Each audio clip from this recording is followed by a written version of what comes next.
Quite often in winter we are faced with lakes like this one that beside me here today that's losing its colour, it's losing its, the water clarity is going much clearer. The fish are obviously a lot more cuter, if you want to say that. They might spook easy, and so that should be reflected in the size of the feeders that you use and the hook baits as well. It's all right saying that you might come here during the winter and you know, or you want to catch carp and F1s, but sometimes there aren't that many of those fish available. So if it's a mixed fishery, certainly if there are bream in there and skimmers, you might want to take those fish as well to help boost your weight.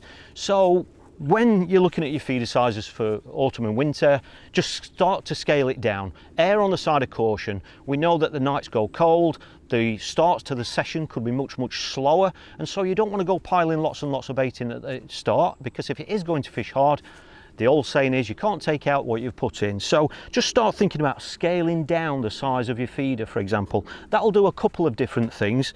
One thing it will do is reduce the amount of bait you're putting in. And when you do cast it out there, it's going to land a little bit more discreetly. So there's two things there that you can do to just try and enhance the chances of you catching a fish. Don't be afraid to scale down to start off with. In this case, we've got inter-style sized feeders, which are, you know, they're not holding anywhere near the amount of bait that large feeders will do, the ones that we use in summer. And we even go down to micro size feeders, 15-gram feeders in this case, really tiny feeders. It's literally like cupping in just a few pellets on a pole, you know, just trying to replicate a lot of what pole anglers do in our feeder fishing. But because you've erred on the side of caution, when you cast out, if you suddenly start catching more fish than you expected, you can simply just step up the size of feeder according to the number of the bites that you're getting. And as the session progresses, as it gets better, you might end up on a big feeder like that when the last hour could be the best period. And your hook bait sizes are exactly the same. Think about scaling down the size of your hook bait so you're being a lot less selective, so that if there are skimmers out there and bream or small F1s, then you want to be taking those as well as the bigger fish as well. So just think about how you're going to approach it. Don't take too many risks at the beginning, so that if it is going to be a harder section than expected, then you've erred on the side of caution and you haven't ruined your peg.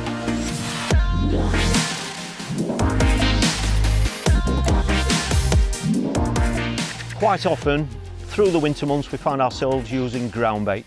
Now, one of the interesting things with ground bait is that not only if you're fishing on commercials like this for carp and F1s, but even if you're fishing with a cage feeder, ground bait becomes more important because you're actually putting less particles through. So if you're filling up a cage feeder, there are less freebies in there because you're cutting back on the feed, so you're feeding a larger percentage of ground bait. So this is why ground baits can be so important in winter.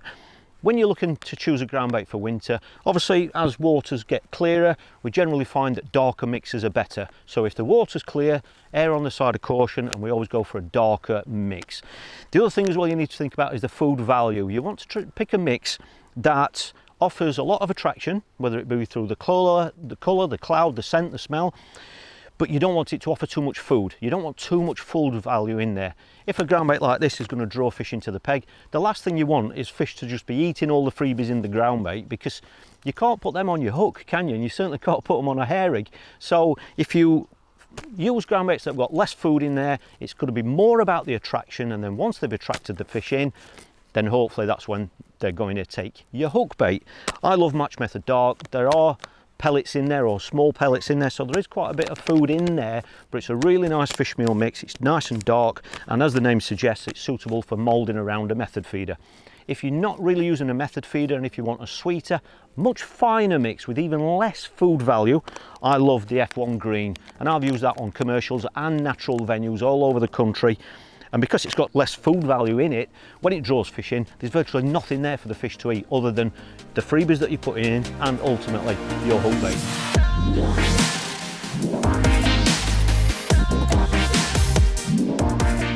As we've just discussed about ground baits, we've also got lots and lots of different additives that we can use in order to make your bait much more attractive without actually feeding the fish. There are lots of different products out there to do this, and a lot of it is all about confidence, but the actual principle of them is the same. We've got hazers. Hazers are fantastic liquids to use because you can add these to pellets, you could add them into your ground bait, and my personal favourite is that you can actually add them to a method feeder before you cast it out.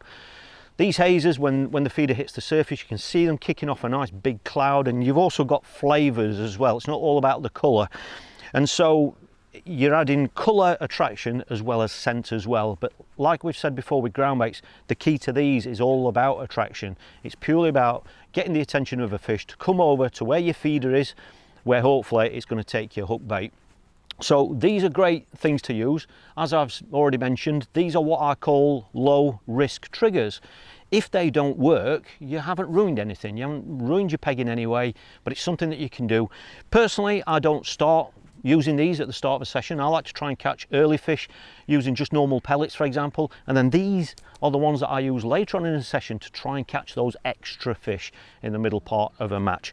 We've also got the F1, and these are flavours that you can also add to your pellets. So if you're going to somewhere where it's a fishery only pellet rule, if you want to give your bait a bit of a difference or an edge, or something to give you confidence that your pellets are slightly different and more attractive than the anglers around you who are also using fishery pellets, then these are the products that we use to do that, to give your bait that boost but without feeding fish.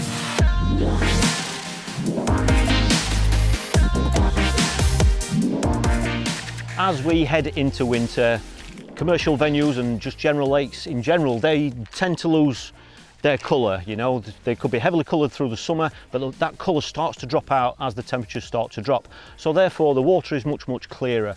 And one of the things you've got to remember is that in clearer water, fish rely on sight more than smell. You know, the fish are, they're not feeding as much, they're perhaps not moving around anywhere near as much as what they are through the summer and the warmer months. So having a hook bait that's going to stand out can really make a difference. By using brightly coloured baits, it means that it's visual to a fish from a greater distance. So just give thought to the actual colour of hook baits that you're going to be using. These are different colours of wafters, and what we often find is that in winter when the water goes clearer, we tend to catch more on baits that are white in colour, or what we refer to as washed out. Now there are various theories about why washed out wafters and these colours work through winter, but for me, like we've already said, we don't always know the answer to a lot of things in fishing, but I know for a fact, based on my own fishing, that certainly through winter, washout colours and certainly colours like white have caught me a lot of fish. And the ironic thing is that on those days when I've caught on white, for example, I tend to find that I have caught a lot more fish than the anglers around me. And I honestly believe that that's because there are a lot of anglers out there that don't even think about trying a white wafter. I know people that have won matches using white wafters and other people haven't even tried them, just purely because their favoured colour is yellow and that's what they've fished with. Don't be afraid to change. It's happened way too many times for it to be coincidence that you fish with one colour for an amount of time, you suddenly switch and you catch on a different colour. We don't always know the reason for it, but what we always remember is that by changing it certainly can pick you out those extra fish.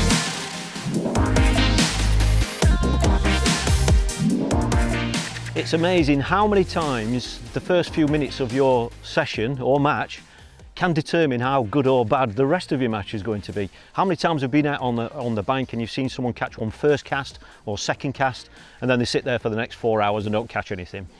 Part of the reason for that sometimes is just deciding where to start. You've got to remember that on every single venue, particularly in winter, there are areas that you're going to want to leave that are a little bit quiet. It could be the key area where you think you're going to catch some fish.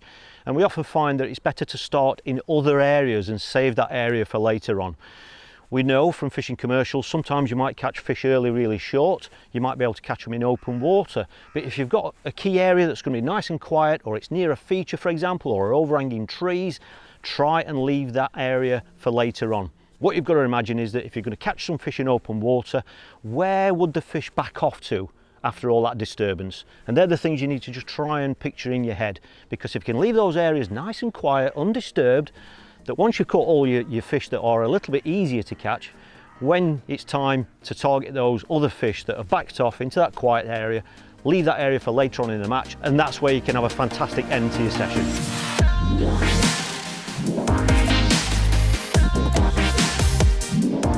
The final tip that we want to share with you is something that's hopefully going to help you catch more fish, but ultimately it will help you save some money, and that's surely got to be a good thing, hasn't it? One of the things that we see a lot of is we see people wasting bait, It's quite easy to go out there and buy a bag of ground bait, mix it all up, and then at the end of the day, you know, lots of you don't want to freeze your bait. Some people do freeze it for another session, but it's never going to be the same. And some people don't have that option either, so you're going to end up wasting your bait. This F1 green, for example, comes in 2 kilo bags. There's 6 pints of ground bait in that, and could be enough for 6 sessions easy, especially in winter. So measure your bait out, it's always good practice. Today's session I just measured out 1 pint of ground bait, and that's been plenty. But don't neglect the bait once you've opened it, whether it's pellets or ground bait like it is in this case. Just roll the top down and simply squeeze a bit of the air out and then fix on a bag clip. That way it's going to keep it airtight, it's going to keep it nice and fresh for your next session, it's going to stop it getting wet because that's the last thing you want it to do. So it's going to make sure that when you've been out there and spent your hard-earned cash on your favourite ground bait, it means you're not going to be wasting it, and it's there ready for your next session. Even if it's months away, it's going to stay nice and fresh.